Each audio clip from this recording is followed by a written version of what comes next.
So very good evening friends. मैं हूं आपका दोस्त भरत फ्रॉम निवेशक भरत ट्विटर हैंडल। सो आपके लिए आज की मार्केट का हाल लेकर सो लेट्स गेट स्टार्टेड कि आज मार्केट में क्या हुआ, किस तरह का मूव आया, कैसा इम्पैक्ट रहा ओवरऑल। तो उसके साथ हम स्टार्ट करेंगे विद निफ्टी। सो निफ्टी के लिए जो है सबसे पहले हम लोग डेली से स्टार्ट करेंगे, जैसे कि हमारा बड़ा टाइम फ्रेम पे पहले व्यू बनता है। तो अगर आज हम देखेंगे जो हमने कल जहाँ पे छोड़ा था, तो दैट वाज लाइक 1800 18,150 के आसपास इसको कल जो था 18,080 के आसपास इसका क्लोज हुआ था, राउंड अबाउट हेयर।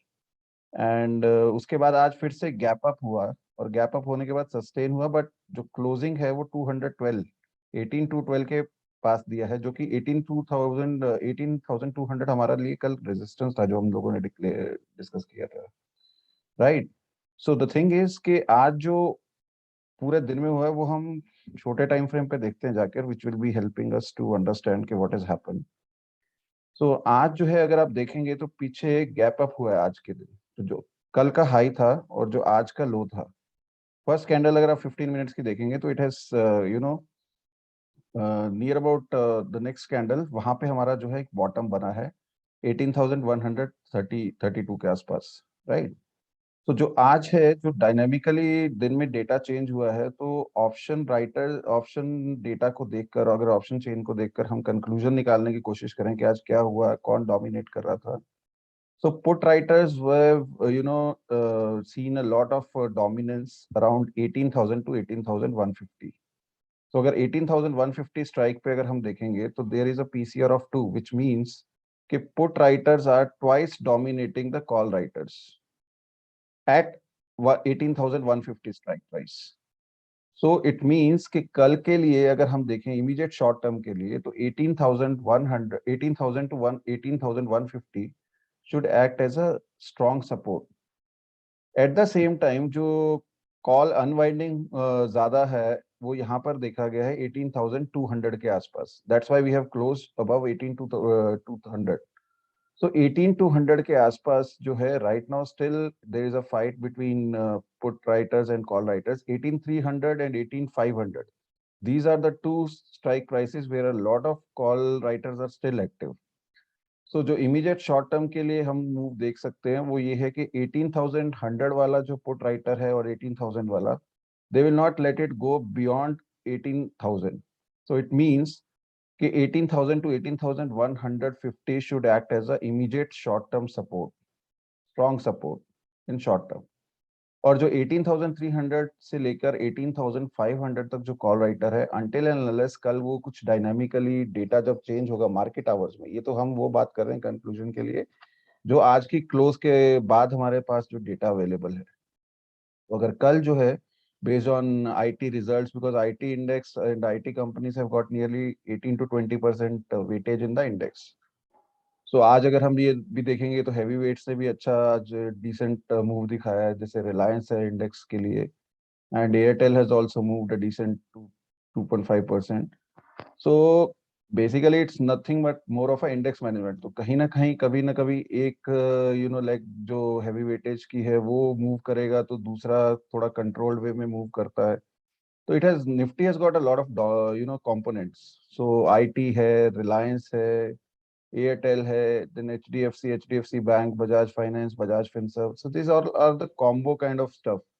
सो किसी एक दिन कुछ भी ट्रेंडिंग मूव के लिए सम और other has to be manage. तो वो ट्रेंडिंग मूव तभी आएगा जब कहीं ना कहीं इन तीनों चारों मेजर जो चंक होल्ड करते हैं प्रोपोर्शनेट वेटेज का, उसमें अगर हमें बड़ा मूव देखने को मिलता है। तो आज जो है आईटी कंपनीज तीनों ने, विप्रो, इन्फोसिस और टीसीएस ने रिजल्ट्स डिक्लेयर किए। तो how the market reacts tomorrow will decide how the index will be managed tomorrow।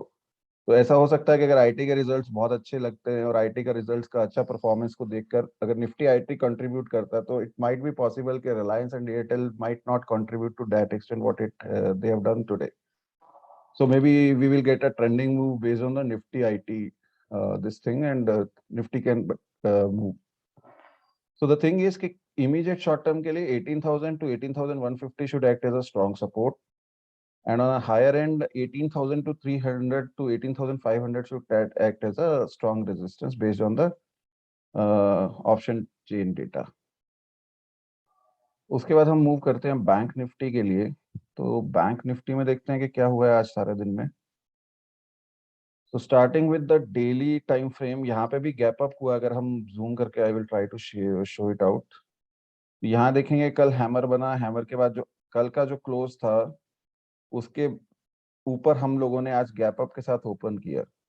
But अगर हम देखेंगे तो it's more of a doji candle which is an indecisive demonstration कि कोई भी पार्टी जो है आज कॉल राइटर्स और पुट राइटर्स में टफ फाइट हुआ, बट कोई भी एक साइड का क्लोज नहीं दे पाए। नाइदर पुट राइटर्स वर सो डोमिनेंट और नाइदर कॉल राइटर्स वर सो डोमिनेंट।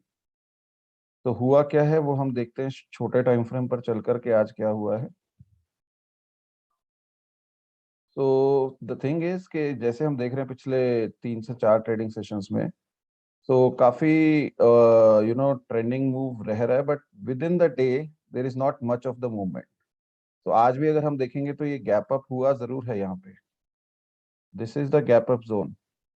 लेकिन उसके बाद अगर हम देखेंगे तो सारा दिन में जो है it has consolidated within this range only. Nifty Bank has consolidated within this range only, right? Because there was a lot of tussle going on between the put writers and call writers, specifically for Nifty Bank. तो और दूसरा अगर हम देखेंगे immediately तो it is working out in a kind of a channel, rising channel. तो ये जो है ये trend line continuously it has been getting respected. तो यहाँ से देखेंगे तो it's more of a like it's going out in a channel. So till the time the lower end of the channel, that is the lower trend line, is getting a continuously supported, it means that there is a high possibility of the trend continuation. But अगर हम OI data को देखेंगे तो OI data के हिसाब से जो 38,500 से लेकर 38,400 से 500 के बीच में there are lot of put writers who are active, और उन लोगों का स्ट्रेंथ को देखते हुए ये नहीं लगता कि we will be breaking 38,400 to 500 in a short term. तो अगर आज भी हम देखेंगे तो बेसिकली क्या हुआ है कि आज भी हम लोगों ने 38,500 के आसपास आकर इंट्राडे में लो बनाया। तो that suggest and that signifies our view based on the data कि 38,500 के आसपास का पुट राइटर जो है उसने सपोर्ट उसने 38,500 से नीचे नहीं जाने दिया बैंक ने। एट द सेम टाइम जो 38,800 से लेकर 39,000 का जो कॉल राइटर है, that is also showing a lot of strength. 39,000 का जो कॉल राइटर है, there are lot of open interest on that particular strike. So कल अनटिल एंड अनलेस कुछ डायनामिक डेटा के बेसिस पे अगर कुछ बहुत बड़ा चेंज नहीं होता है तो वी माइट सी कि 38,500 से 39,000 का एक रेंज रह सकता है, provided as I discuss for the Nifty view कि अगर आईटी अगर कंट्रोल करा जाता है, आईटी का इंटरेस्ट को, आईटी रिजल्ट्स को अगर नहीं उतना फेवरेबल रिस्पांस मिलता, so it might be possible that index management could be done through bank Nifty. So till the time we are not breaking this high of today, tomorrow in the first hour, so then probability of going, upside is a bit contained based on today's closing data. At the same time, अगर Nifty bank breach करता है अपना आज का high कल पहले 1-2 घंटे के अंदर and it sustains, so there is a likely possibility of moving towards 39,000 if at all the call writers start covering their calls and call unwinding is seen on 39,000 right tomorrow, and that will be dynamic within the market hours, so we cannot predict it right now। क्या अभी चल रहा है जो आज की data के basis पे हम कंक्लूजन निकाल सकते हैं और एक व्यू बना सकते हैं, that is what we have to be doing, जो कि हम अभी कर रहे हैं। कल क्या होगा we will come to know in the dynamic market and we have to follow whatever is being done by the market makers.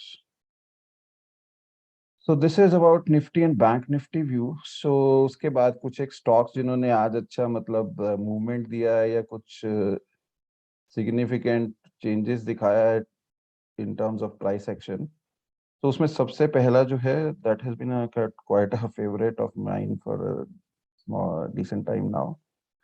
और मेरा जो चॉइस करने का स्क्रिप्ट्स का है, there are lot of scripts which are making highs and all time high. So first रहेगा कुछ ना कुछ वो फंडामेंटली स्ट्रॉन्ग स्क्रिप्ट रहे, एंड सेकेंडली वो ये रहेगा कि कहीं ना कहीं वो टाइम स्पेंड करे रेजिस्टेंस जोन के पास आके कंसोलिडेशन के टाइम पे, so that the fake out breakout should not happen. The fake breakout should not happen. That is a high criteria for me. तो इसमें अगर हम देख रहे हैं तो सबसे पहले वही ब्रेकआउट जोन के पास आके यहाँ पे इसने कंसोलिडेट किया है फॉर सम 3 to 4 days, और आज इसने जो कोशिश किया है वो ब्रेकआउट देने का, बट स्टिल क्लोज दिया है, but it's not that major. Volumes की एक्टिविटी भी है.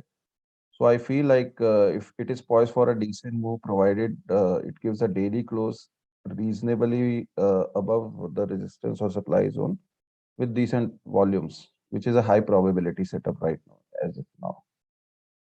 So इसके बाद में जो the next stock which I will try to share here is Mastek.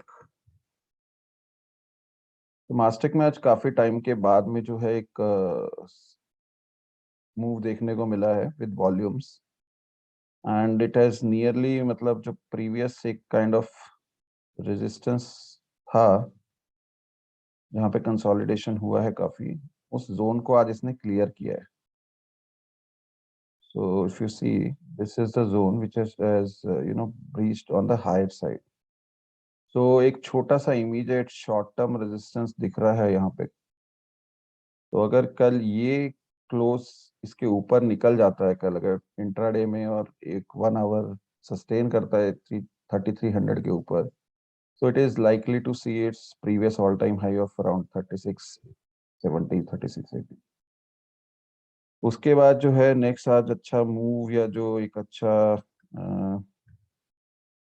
चाल देखने को मिला है, that is in Tata communication.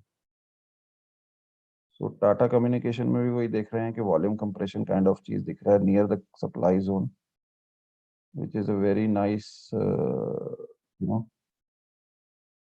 Confirmation के ब्रेकआउट होने की पॉसिबिलिटी या प्रोबेबिलिटी जो है वो बहुत ज्यादा दिख रही है अब यहाँ. Where is the ये रहा. तो यहाँ पे जो है हमें एक काइंड ऑफ वॉल्यूम कंप्रेशन देखने को मिल रहा है. दिस इज, और it's also like cup and handle का ब्रेकआउट भी दिख रहा है. Very good setup, high probability setup है. ऐसा नहीं है कि इट्स गोइंग टू फेल. ऐसा हो सकता है कि एक बार इस सप्लाई जोन में या रेजिस्टेंस के जोन में आकर फिर से थोड़ा सा कंसोलिडेट करे. That nobody can predict breakout कब होगा, बट हाई प्रोबेबल कैंडिडेट है ब्रेकआउट का. This will be my third pick to share here. और उसके बाद में जो है Adani group, as we discuss yesterday, आज अदानी एंटरप्राइज जो हम कल डिस्कस करके गए थे, उसने अच्छा मूव दिया, बट वही क्लोज नहीं दे पाया उसके ऊपर, बट इंट्राडे ब्रेकआउट देखने को मिला था. But Adani group is looking pretty strong, and today Reliance also performed very well in that aspect. They both have a tussle कि which one is going to take over the other's market cap dominance. It's nice to see as a shareholder or as a trader, investor, whatever you call, कि दोनों groups में जो है opportunities अच्छा दिख रहा है. तो इसने जो है आज ब्रेकआउट दिया है. If you see, this is already, I think, तो इसका काफी बड़ा कंसोलिडेशन हुआ और काफी टाइम से हुआ है. फ्लैग पैटर्न के बीच में इसने कंसोलिडेशन कर रहा था. तो पिछले कल जो है इसने बहुत ही अच्छी कैंडल के साथ उसका जो है मोमेंटम दिखाया है विद वॉल्यूम्स. बट आज का अगर आप वॉल्यूम देख रहे हैं, अगर if I zoom it out, today's volume is far exceptional. तो काफी टाइम के बाद इतना अच्छा वॉल्यूम देखने को मिल रहा है और आज फ्लैग ब्रेकआउट भी हो गया है. So it is going to continue its upward journey as per the charts. And last will be Apple. तो एफएल में भी अगर हम लोग देखेंगे तो इसमें भी काफी टाइम का कंसोलिडेशन पिछले, it has been shared on my Twitter handle, from past few days I have been witnessing it very closely. तो एट द रेट निवेशक भारत अगर आप ट्विटर हैंडल पे जाके वो देखेंगे, you will get on my timeline all the timely updates on Apple. तो यहाँ पे भी अगर आप देखेंगे तो यहाँ पे एक डबल बॉटम बना है, और उस डबल बॉटम का जो है वो ब्रेकआउट हुआ है। दिस इज व्हाट इज, यहाँ पे इसका ब्रेकआउट हुआ।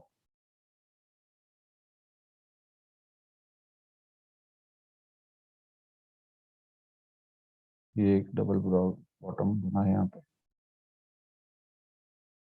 एंड उसके बाद में जो है इसका ब्रेकआउट हुआ, और फिर उसके बाद में जो है once again एक छोटा सा टाइम ड्यूरेशन के लिए 3 से 4 दिन के लिए इसका फ्लैग ब्रेकआउट भी होता हुआ दिख रहा है। तो इफ यू सी हियर, यहाँ पे जो है इसका फ्लैग का भी ब्रेकआउट हुआ आज। तो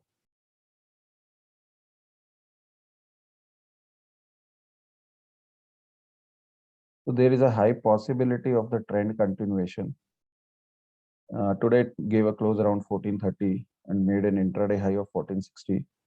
So as per the pattern target of the breakout after this zone, which consolidated for few months now, see this zone. So how much it has taken a time to consolidate within this zone. So breakout is a very decent one, and it is consolidated further after the breakout.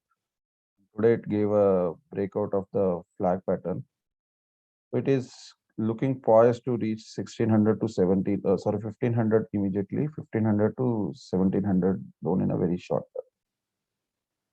So this is all I think I had today to discuss with you all as a part of market summary for January 12th. Whatever we have discussed is as a part of disclosure, I will again reiterate, is totally for purely educational purpose.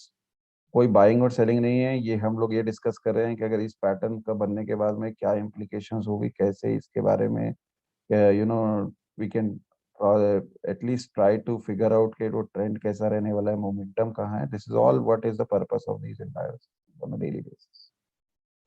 So thank you all for being a lovely audience. Stay safe, be inside, take care of you and your family. Thanks so much. Good night.